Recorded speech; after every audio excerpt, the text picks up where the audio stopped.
Hello guys, welcome to Fun Edu Media. Hi മക്കൾസ്, വായനാ ദിനത്തിൻ്റെ ഫസ്റ്റ് ക്വിസ് വീഡിയോ അപ്ലോഡ് ചെയ്ത സമയത്ത് നമ്മൾ പറഞ്ഞിട്ടുണ്ടായിരുന്നു ഒരു പുതിയ വീഡിയോയും കൂടെ നമ്മുടെ ചാനലിൽ അപ്ലോഡ് ചെയ്തിട്ടുണ്ട്. അതിൽ ഏറ്റവും പുതിയ ക്വസ്റ്റ്യൻസ് ആയിരിക്കും ഡിസ്കസ് ചെയ്യുന്നുണ്ടാവുക എന്നുള്ളത്. അപ്പോൾ ആ വീഡിയോ ആണിത്. ഇന്ന് നമ്മൾ ഡിസ്കസ് ചെയ്യാൻ പോകുന്ന ഏറ്റവും പുതിയ ക്വസ്റ്റ്യൻസ് ആണ്. അപ്പോൾ നിങ്ങളെല്ലാവരും വീഡിയോ ഫുള്ളായിട്ട് കാണാൻ വേണ്ടിയിട്ട് ശ്രമിക്കുക.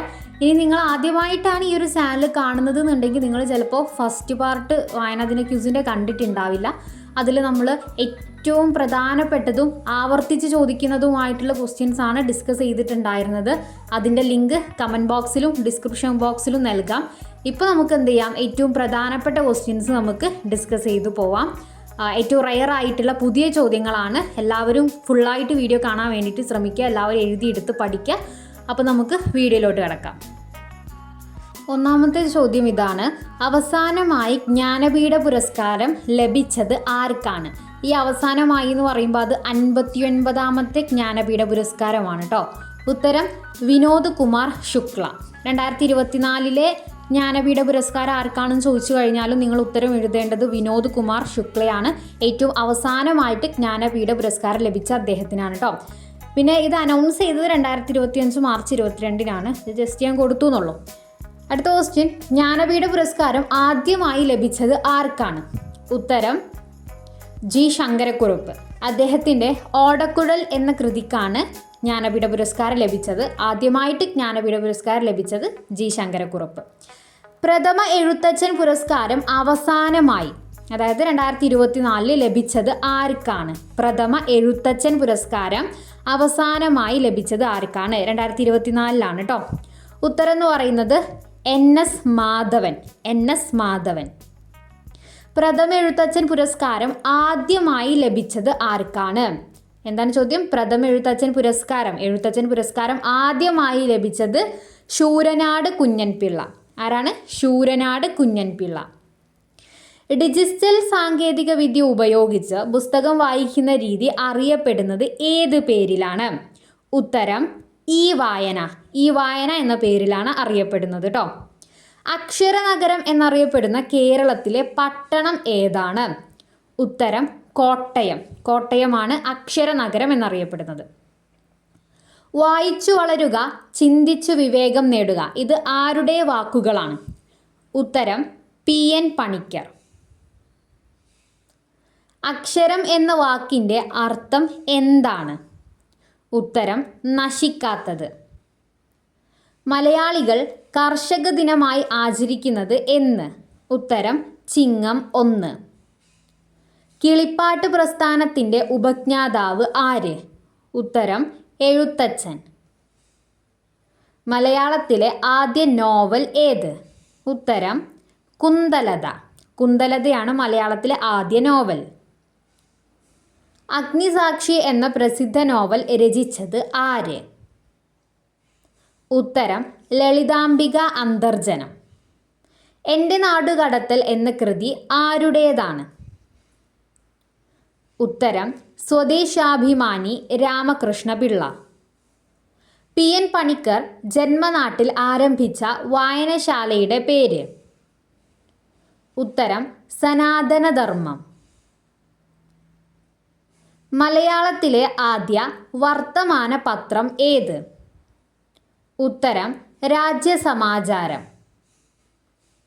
വെളിച്ചം ദുഃഖമാണുണ്ണി, തമസല്ലോ സുഖപ്രദം, ആരുടെ വരികൾ?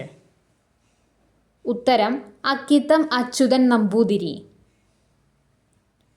PN പണിക്കരുടെ ചിത്രം ആലേഖനം ചെയ്ത സ്റ്റാമ്പ് പുറത്തിറക്കിയത് ഏതു വർഷം? ഉത്തരം 2004 ജൂൺ 19. കേരള സർക്കാരിൻ്റെ പരമോന്നത സാഹിത്യ പുരസ്കാരം ഏത്? ഉത്തരം എഴുത്തച്ഛൻ പുരസ്കാരം. വിലാസിനി എന്ന തൂലികാനാമത്തിൽ അറിയപ്പെടുന്നത് ആര്?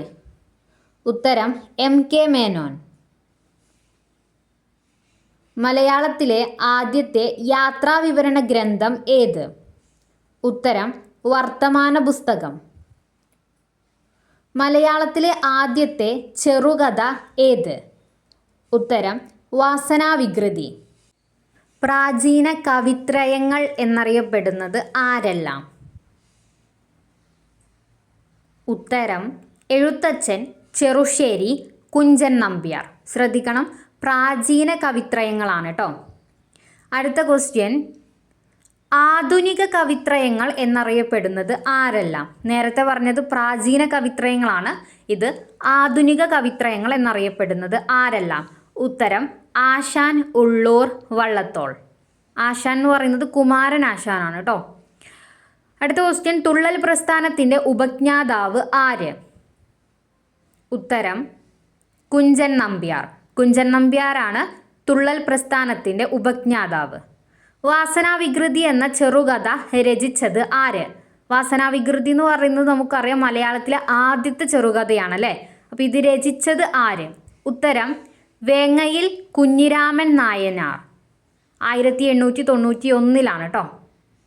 പി എൻ പണിക്കർ സ്ഥാപിച്ച ഗ്രന്ഥശാല പ്രസ്ഥാനത്തിൻ്റെ പേര് എന്ത്? ഉത്തരം കേരള ഗ്രന്ഥശാല സംഘം. ആശാൻ എന്ന പേരിൽ അറിയപ്പെടുന്ന കവി? ഉത്തരം കുമാരനാശാൻ. വീണപ്പൂവ് എന്ന കവിത രചിച്ചത് ആര്? ഉത്തരം കുമാരനാശാൻ. നാലുകെട്ട് എന്ന പ്രശസ്ത നോവൽ രചിച്ചത് ആര്? ഉത്തരം MT വാസുദേവൻ നായർ. അപ്പോൾ മക്കളെ, ഇത്രയും ക്വസ്റ്റ്യൻസ് ആണ് ഏറ്റവും റെയർ ആയിട്ടുള്ള, അതുപോലെ തന്നെ പുതിയ ക്വസ്റ്റ്യൻസ് ഇതാണ് കേട്ടോ. അപ്പോൾ ഇതെല്ലാവരും കൃത്യമായിട്ട് പഠിക്കുക. പിന്നെ നമ്മൾ ഫസ്റ്റ് പറഞ്ഞ പോലെ ആദ്യത്തെ വീഡിയോ കാണാത്തവർ അതിൽ റിപ്പീറ്റ് ചെയ്ത് ചോദിക്കുന്ന, ആവർത്തിച്ച് ചോദിക്കുന്ന പ്രധാനപ്പെട്ട ക്വസ്റ്റ്യൻസ് ആണ് ഉൾപ്പെടുത്തിയിട്ടുണ്ടായിരുന്നത്. അപ്പോൾ ആ വീഡിയോ നിർബന്ധമായിട്ടും പോയി കാണുക. അതിൻ്റെ ലിങ്ക് ഡിസ്ക്രിപ്ഷൻ ബോക്സിലും കമൻറ്റ് ബോക്സിലും നൽകിയിട്ടുണ്ട്. അപ്പോൾ ആ വീഡിയോയും കൂടെ പോയി കാണുക. എന്നാൽ ഉറപ്പായിട്ടും നിങ്ങൾക്ക് ക്വിസ് മത്സരത്തിൽ നല്ലൊരു റിസൾട്ട് തന്നെ കാഴ്ചവെക്കാൻ വേണ്ടിയിട്ട് സാധിക്കും. മക്കൾസ്, നമുക്ക് ഒരുമിച്ച് മുന്നേറാം. അതിന് വേണ്ടിയിട്ട് നമ്മുടെ ചാനലായിട്ടുള്ള ഫൺ എജു മീഡിയ നിങ്ങൾ ആദ്യമായിട്ട് കാണുന്നവരാണെങ്കിൽ സബ്സ്ക്രൈബ് ചെയ്യുക. തൊട്ടപ്പുറത്ത് കാണുന്ന ബെല്ലൈക്കൺ നിങ്ങൾ ക്ലിക്ക് ചെയ്യുക. ഇതിൽ നമ്മൾ നോക്കുന്ന സമയത്ത് അധിക പേരും സബ്സ്ക്രൈബ് ചെയ്യാതെയാണ് വീഡിയോസ് കാണുന്നത്. അപ്പോൾ നിങ്ങൾ എന്ത് ചെയ്യുക, സബ്സ്ക്രൈബ് ചെയ്യുമെങ്കിൽ മാത്രമേ നമ്മൾ കൂടുതൽ വീഡിയോസ് ഇടുന്ന സമയത്ത് അത് നിങ്ങളിലോട്ട് എത്തുകയുള്ളൂ. അതേപോലെ തന്നെ നിങ്ങളുടെ അഭിപ്രായങ്ങൾ അത് കമൻറ്റ് ചെയ്യുക, നിങ്ങളുടെ കൂട്ടുകാരിലോട്ട് ഷെയർ ചെയ്യുക. നമുക്ക് ഒരുമിച്ച് മുന്നേറാം. എല്ലാവർക്കും ഓൾ ദി ബെസ്റ്റ്. നല്ല രീതിയിൽ ക്വിസ് മത്സരത്തിന് പങ്കെടുക്കാൻ വേണ്ടിയിട്ട് കഴിയട്ടെ. All the best guys.